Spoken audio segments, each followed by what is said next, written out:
But hearing that, it was, y'all, like the statistics alone are, it's ridiculous that this is happening to so many children.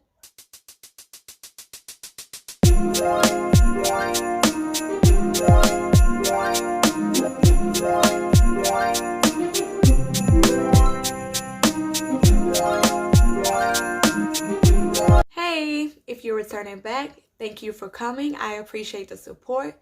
And if you're new here, welcome to my channel. My name is Tiffany. Don't forget to like, comment, and subscribe. So in today's video, I am talking about why I wrote my book. So a few days ago, I did have a virtual book launch party, and people came in there. I was able to share my why, a little bit more information about myself, and why I felt it was so important for me to write this book. So let's get into it. So if you don't know, or if you haven't watched my announcement video or my unboxing video, I have recently published a book, and this is it right here. The Root Remains. And let me just say, it was definitely a process to write it. So it took me a year off and on to write it. But what a lot of people don't know is that not only did it take me about a year to write it, but what you see now, what you see is actually the combination of two different incomplete writings. So I started off writing one thing here, and then I started off writing another thing there. And I just felt led to go ahead and put the two together, and that's how I was able to get The Root Remains. So if you don't know about me, I have worked with children for the past 10 years. I've worked in preschools, I've worked in private schools, I've worked in public schools, charter schools, I've worked at a homeless shelter, and then I've also worked as an ABA therapist. And if you don't know what an ABA therapist is, ABA stands for Applied Behavior Analyst, sorry, Analyst. So it stands for, if you don't know what ABA stands for, it stands for Applied Behavior Analyst. And what I did was I worked with children that was on the autism spectrum disorder. So they were on the spectrum, and I worked with children that were about the age of 3 to 4 all the way up to, I want to say, about the age of 12.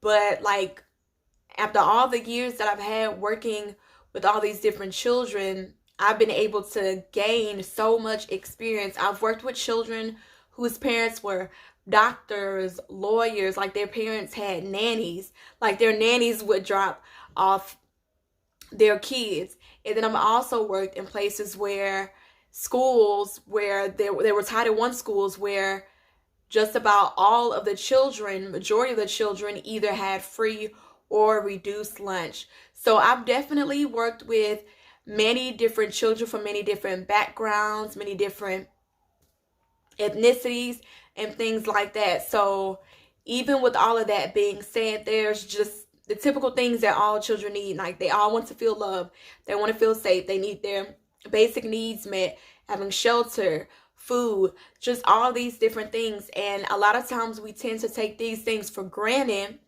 And even if these children do have these certain things, their basic necessities, there's also other things that unfortunately are being unmet.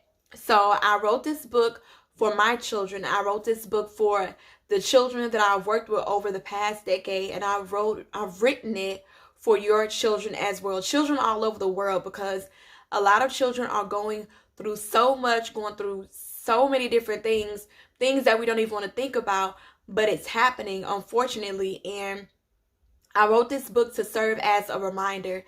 It's not a light read at all. It's really not. So if that's what you're looking for, don't read my book. My book was created to be a wake-up call for us to remember, and for us to know that, okay, these things are happening, and for us to not always pass judgment when we see certain children behaving a certain way or certain teens acting a certain way. Because all in all, if we don't really know them, we don't know the reason why. We don't know their stories. And so that's why I wrote this book. And there's so many different instances where children have come to me and they've talked to me. It's like I wouldn't. So just to put that out there, my kids have always known, my kids biologically, but also the children I've worked with, I've always let them know that they can come to me, that I'm open. It's not like, oh, you can't talk to me. No, it was never that. So I think because of that, a lot of them just felt really comfortable with how I was and feeling like, okay, they can come to me. So y'all, I've heard anything and everything. I've heard from, I like this boy, you know, depending on like middle school, I like this boy, woo woo woo. And then I've heard on a different aspect of like very serious things that children were dealing with at home, or things that they've seen and they just didn't really feel comfortable going to anybody else. But thankfully, and I don't take it lightly at all. To me, it was an honor that they decided to come to me because they didn't have to. So I'm saying this right now, if there are any children in your life, if it's your own children, if it's children in your family, or just a random child, if they come to you and talk to you, that is a good thing, because it shows that they trust you. And not only don't just listen to them to respond, but listen to them just to listen, because everything doesn't warrant a response. Now, some things do, and by your better judgment, I will hope that you would do the right thing in whatever that case may be, however that may look for that child in that specific situation. But when a child comes to you, that's something that you should not take lightly at all, because it doesn't happen with everybody. So this is why I say that it was truly an honor and a blessing that my students felt comfortable enough to come to me and talk to me. And with that being said, I have to share something that, so every story that I've heard and every story that I've received, is going to stay with me for a very long time, more than likely for the rest of my life. But there was one story where like it pulled at my heartstrings in so many different ways. So I will say, just to put it out there, trigger warning. I repeat, trigger warning. So I was working at a specific place, and it was a coworker that came to me and was talking about a certain client and how he was saying that his daughter wasn't feeling good. She wasn't acting as if she normally would. And so I will go ahead and just to give this background, that this child was of toddler age. So she wasn't even 2 years old yet at the time. And so she didn't really want to tell him exactly what to do, but she did suggest, you know, if you wanted to go ahead and take her to the emergency room just so they can see if anything was wrong. And if anything was wrong, that they will be able to go ahead and give her the help that she needs. So he decided to go ahead and take her. And as usual, you know, when you go to the doctor, they take your vitals, blood work, your analysis, all of those things, right? So that was done. When the results came back, they found semen in this girl's urine. Yes, they found semen in her urine, and this was a toddler. And I still remember how she looks to this day, and my heart just broke. My heart ached. Like, it's like, who in their, y'all, it's like, who in their right mind would do something so evil? Like, so, y'all, it's, oh my goodness. I don't know if this will even be a series. I feel like it should be a series. If you think it should be, let me know so I can dive even deeper, because what I'm talking right now is just surface level. It's like really, it's not even cutting deep.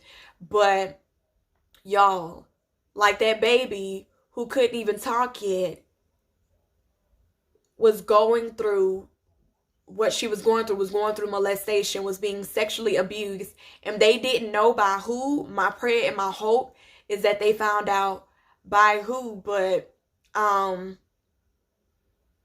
y'all, it's kids that are out here struggling. It's children out here that are going through things, that are going through so much, things that we haven't, as adults, that some of us haven't even went through in our entire life of living thus far. Like, these kids are hurting. Like, there's so much trauma that is happening. There's so much that is happening, and sometimes children feel like they have someone they can go to, and then there are other times where maybe they have gone to somebody but nobody is there to listen, or somebody's denying, oh, that's not it, oh no, that person wouldn't do that. No, when your children come up to you and tell you something, please listen to them. And even if it's not your child, if a child comes to you and tells you that somebody is doing this certain things, 9 times out of 10, that child is not lying. So please do not take it lightly at all. But hearing that, it was, y'all, like, the statistics alone are, it's ridiculous that that this is happening to so many children. Like, and that's why I felt the need to write this book. Like I said, it's not a feel-good book at all. It's a plan of action, like a call to action, like, hey, this is going on, so what are we going to do? What am I going to do? Like, even me, I'm like, okay, I wrote the book, but what else is it more that I can do? And please believe me when I say that this is not the end.